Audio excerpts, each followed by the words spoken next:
Speaker Bureau is the largest bureau in Europe and Asia, and they have a stable of some of the finest business and motivational speakers in the world.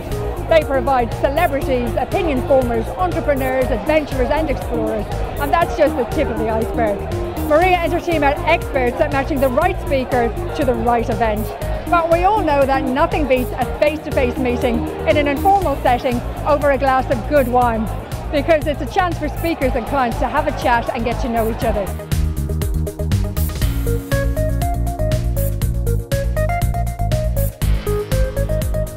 We're in an absolutely gorgeous location, and it's a fantastic opportunity to network and meet people that perhaps you wouldn't meet otherwise. When I first started in the business, there were more events than there were speakers. Now there are more speakers than there are events. So the client now is in charge of who they want, and speakers really have to step up to the mark and say, well, this is why I'm the right speaker.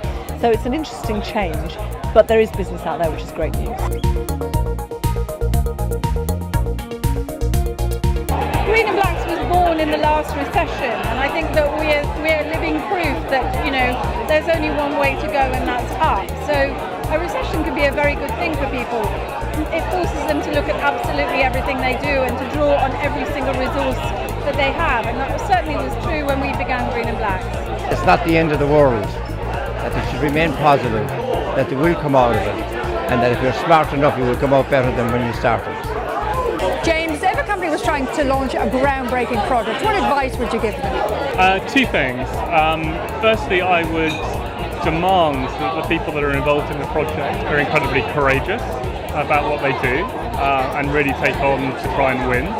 And secondly, be bold. Being an entrepreneur is no longer just for entrepreneurs. And the beauty is, if you work for someone else, if you can be like an entrepreneur, if you can think like an entrepreneur, behave like an entrepreneur, it's a real win-win.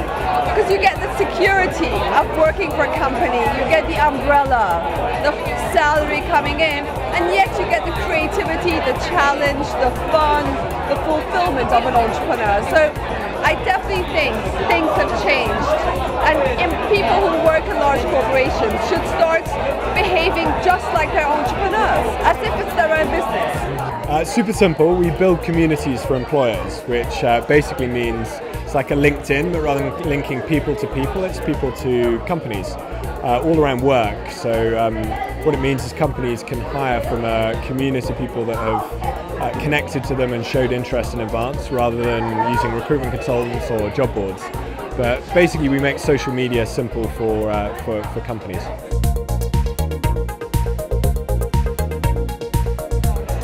I think China is still the biggest and most exciting economy to emerge over the last few years.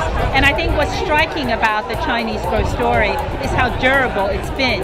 China avoided a recession when the world fell into recession these past couple of years, and it has done something that no other economy has done, which is to grow at nearly 10% for 30 years. The combination of the global downturn and in the UK domestic pressures mean that leadership's more important than ever. When you're in a maze, you need somebody who knows the way to get you out of it. The main bit was I kind of brought the idea of writing for the general public on gadgets and consumer goodies in about 1990, before anybody had a mobile phone or anything like that. And I've been writing about it for 20 years now, to the point where everybody's got 10 mobile phones and 6 computers, and nobody ever thought that would happen except me. I think what I can do as a neuroscientist is bring to a perspective to the commercial world some very interesting facts about the brain that perhaps could change how people conduct their businesses. For example, we occupy more ecological niches than any other species on the planet because we are exquisitely sensitive to the environment. And so what I can do is show examples of this so-called plasticity, which shows just how every moment you're alive, your brain is changing according to the environment you're in.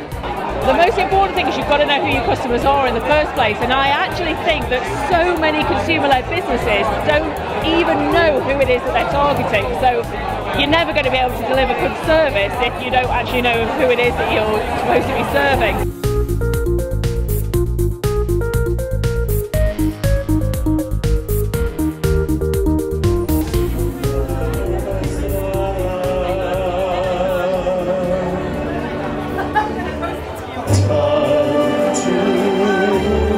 Say goodbye.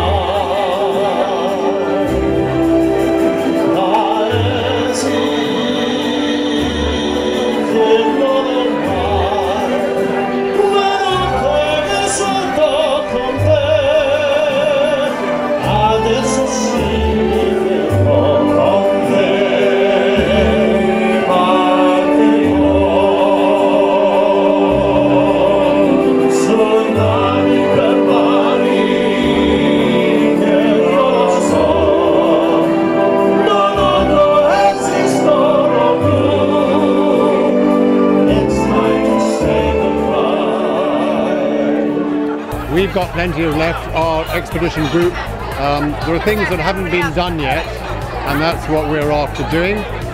Obviously, we raise money through sponsorship, and that's what we're doing right now. In a year or two, we'll be off again. And after the exciting life you've had, is speaking to a corporate audience still a challenge? Yeah, I've made a living. Expeditions don't pay a penny. I make a living through talking all over the world. This morning I was in Venice with General Electric, tomorrow Southampton. The lecture circuit is how we make a living in between the expeditions. Enjoy the corporations very much indeed.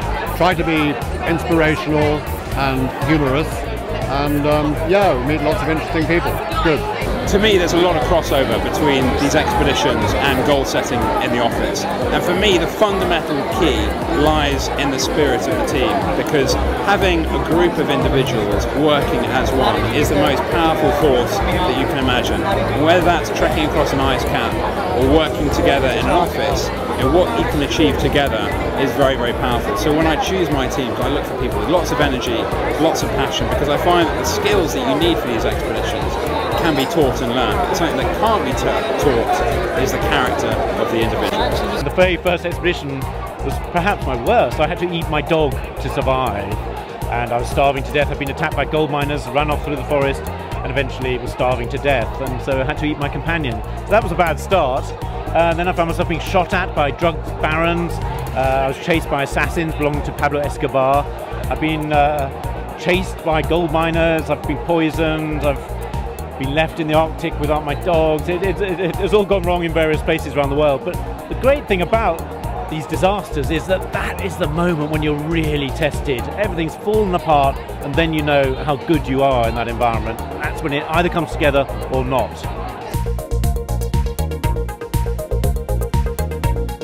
Recently I've expanded beyond just looking at different businesses now into lessons from sport, the arts, the armed services, places like that. Anywhere where I think there's a pocket of skill that we can learn from. And I just really want to help organisations start to look into other environments, because when we look only at our own industry, it's great and we learn something, but it's what everybody's already doing, so why not try and get somewhere new? I think clearly there are many companies who have got very strong brands, they've managed them well, they've built them well.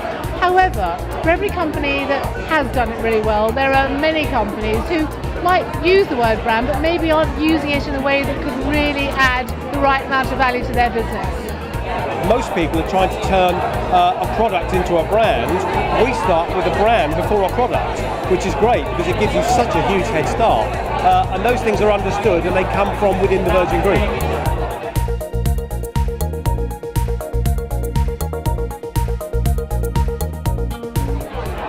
Has been a brilliant evening. We've had lots of chatter, exchange of cards, and it's networking in its truest form. Getting up close and personal really gives everyone a chance to explore ideas and think about new and different ways of making their event an event to remember. Thanks for attending. We hope you found it beneficial, and perhaps you've left with a few ideas of people who you'd like to use at your next event. The team are happy as always to help and advise.